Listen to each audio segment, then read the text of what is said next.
अरे सर, आप चिंता मत करो। हम 25 साल से आपकी कंपनी की ऑडिट कर रहे हैं। आपके बुक्स में इतनी एडजस्टमेंट तो कर ही सकते हैं। मैं ऑडिट प्रोफेशन या ऑडिटर को बिल्कुल डाउट नहीं करती, लेकिन कंपनीज एक्ट के सेक्शन 139 का ये मानना है कि अगर आप लिस्टेड कंपनी या एक्ट की प्रिस्क्राइब की गई क्लास ऑफ कंपनीज हो तो आप एक इंडिविजुअल को एक ही टर्म के लिए एज ऑडिटर अपॉइंट कर सकते हो।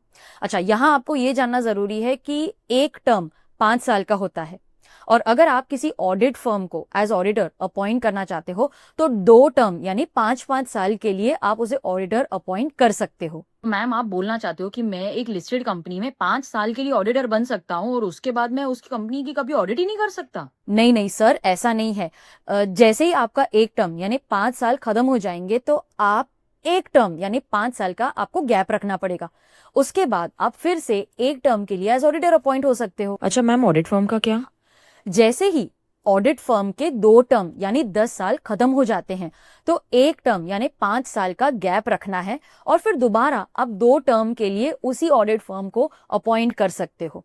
अच्छा, यहां पर अब आप बताओ कि एक ऑडिट फर्म है, क्या उसे हम 2 टर्म के लिए एक साथ अपॉइंट कर सकते हैं? ऑप्शन ए हाँ, ऑप्शन बी नहीं नहीं, उन्हें पहले एक टर्म के लिए अपॉइंट किया जाएगा और फिर आप दोबारा से उसे दूसरे टर्म के लिए अपॉइंट कर सकते हो। आपका आंसर मुझे कमेंट सेक्शन में लिखकर जरूर बताना।